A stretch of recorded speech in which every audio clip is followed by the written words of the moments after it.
फर्ज करिए कि आपकी माँ ने गैस पर दूध चढ़ाया है और आपको कहकर गई कि सुनो, दूध उबल जाए तो उसे गैस पर से उतार देना।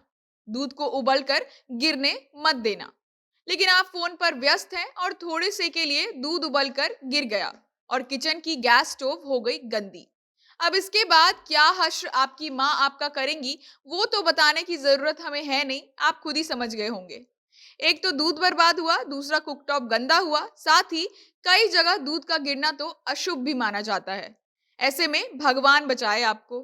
वैसे ये उबलते हुए दूध के गिरने का वाकया हर घर में हुआ ही होगा, लेकिन इसकी वजह के बारे में सोचा है कभी आपने? क्या आप जानते हैं कि उबलने के दौरान दूध बर्तन से नीचे क्यों गिर जाता है कभी कभी, वहीं पानी जब उबलता है तो क्यों नहीं गिरता है? दूध के उबलने के वक्त उसके गिरने से क्या मान्यताएं जुड़ी हुई हैं लोगों के बीच में, बताएंगे आपको। लेकिन उससे पहले नमस्कार, मेरा नाम है शांभवी शर्मा। आप जनता जंक्शन का स्पेशल सेगमेंट क्या आप जानते हैं देख रहे हैं। तो दूध के ऊपर की मलाई से कई लोगों को बड़ा प्रेम होता है। घर में उससे घी भी बनाई जाती है। कई लोग उसे छाली भी कहते हैं और उसे खाना खूब पसंद करते हैं, जो अक्सर दूध की ऊपरी परत को कहा जाता है। अक्सर जब दूध को गर्म करके या उबाल के छोड़ दिया जाए तब ऐसा होता है। लेकिन अगर जो दूध उबलते हुए गिर जाए तो फिर आपकी मलाई सबसे पहले बर्बाद हो जाती है, यानी गिर जाती है। लेकिन दूध के जैसा उबलते हुए पानी के केस में ऐसा कुछ भी नहीं होता है। आइए अब समझते हैं इसके पीछे का मुख्य कारण। तो दूध में बहुत सारी चीजें मौजूद होती हैं। हालांकि इसके फॉर्म को लिक्विड स्टेट कहा जाता है, यानी ये एक तरल पदार्थ है। इसके अंदर कुल 87% पानी की मात्रा होती है, लेकिन उसके अलावा दूध में मौजूद होता है protein, calcium, vitamin, carbohydrate, fat, lactose और साथ ही कई तरीके के मिनरल्स भी मौजूद होते हैं दूध के अंदर।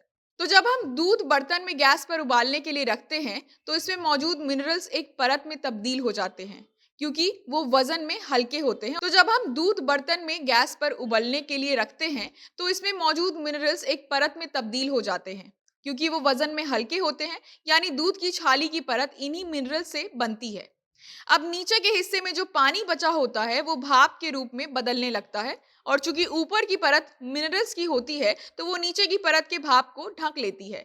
लेकिन पानी की मात्रा के कारण वो भाप को निकलने के लिए मलाई की परत के ऊपर दबाव बनाने लगती है, जिस वजह से ऊपर की परत की दूध भी साथ ही बाहर गिर जाती है। वही नीचे के हिस्से का दूध बर्तन में ही रह जाता है।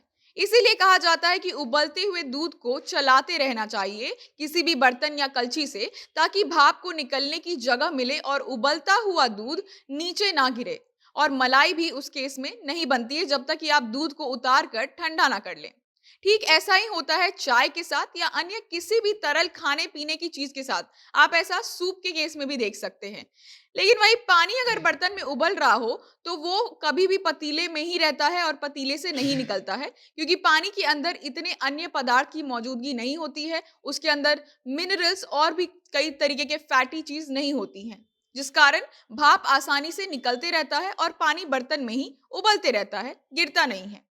इसी के साथ कई घरों में दूध का गिरना काफी अशुभ माना जाता है, क्योंकि कई ज्योतिषी के अनुसार दूध के गिरने से हिंदू शास्त्र में मां अन्नपूर्णा का अपमान भी होता है, क्योंकि लोग एक तो उसे खाते हैं, दूसरी ओर शिवलिंग पे चढ़ाते भी हैं, यानी भगवान की पूजा भी करते हैं। और कई जगह पे तो ऐसा भी कहा जाता है कि यदि आपके यहाँ पे दूध गिरता है तो घर में कलेश जैसी कई चीजें होती हैं। अब ये कितना सच है वो तो हमें पता नहीं, लेकिन हमने आपको बताने का काम कर दिया है। अब इस वीडियो को यहीं समाप्त करते हैं। वीडियो कैसी लगी कमेंट करके हमें जरूर बताइएगा। वीडियो को सभी के साथ शेयर करना मत भूलिएगा। आप हमें फेसबुक पेज पर देख रहे हैं तो पेज को लाइक करिएगा, यूट्यूब पर देख रहे हैं तो चैनल को सब्सक्राइब करिएगा, इंस्टाग्राम पर रील्स के माध्यम से झटपट खबरों से जुड़े रहने के लिए वहां पर हमें फॉलो करना मत भूलिएगा। कैमरा विशाल संभाल रहे थे, आप जनता जंक्शन देख रहे थे। बहुत बहुत धन्यवाद।